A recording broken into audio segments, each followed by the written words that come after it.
السلام علیکم ورحمۃ اللہ تعالی وبرکاتہ۔ اما بعد فاعوذ باللہ من الشیطان الرجیم، بسم اللہ الرحمن الرحیم۔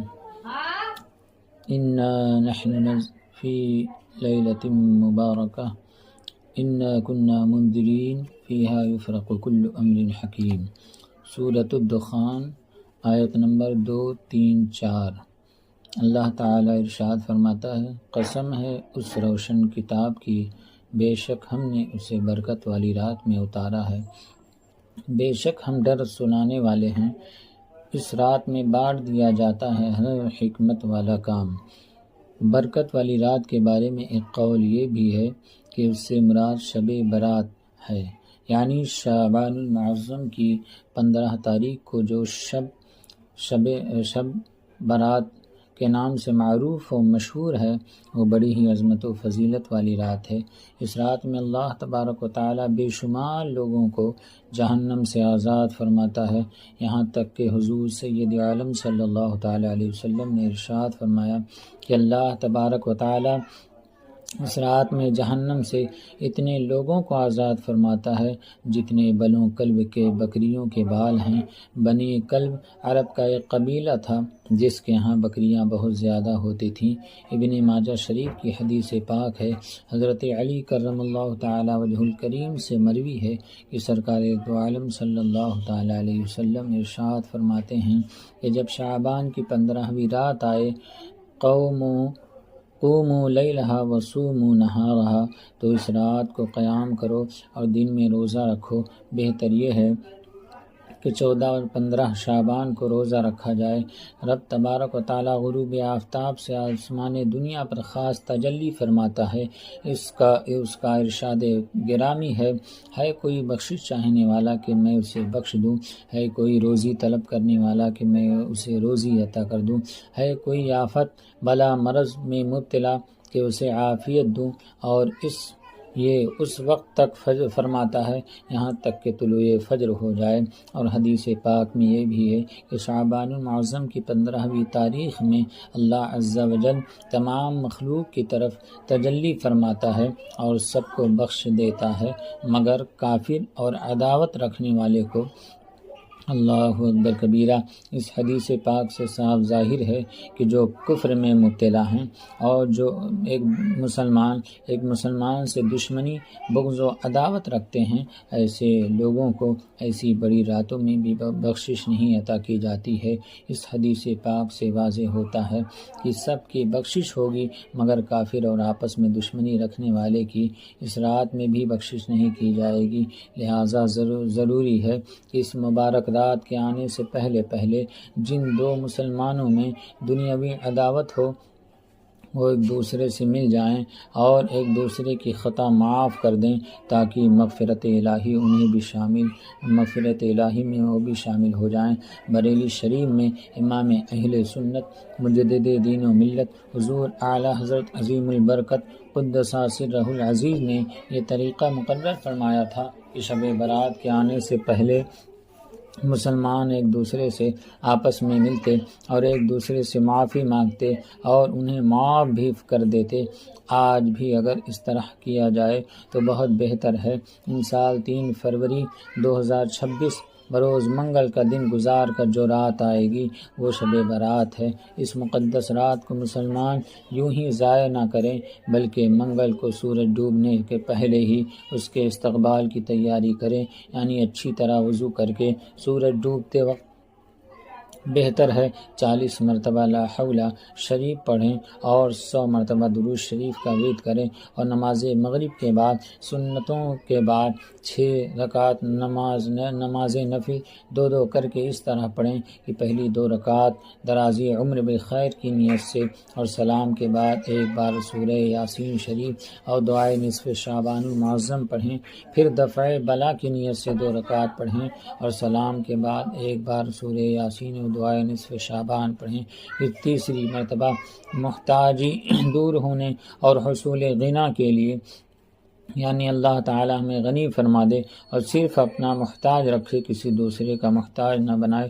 اس نیت سے 2 رکعت نفل پڑھیں، سلام کے بعد پھر وہی سورہ یاسین شریف اور دعائیں نصف شعبان المعظم پڑھنے یا سننے کا اہتمام فرمائیں۔ اللہ تعالی ہم سب کو توفیق رفیق بخشے۔ اس کے بعد ہو سکے تو غسل کریں۔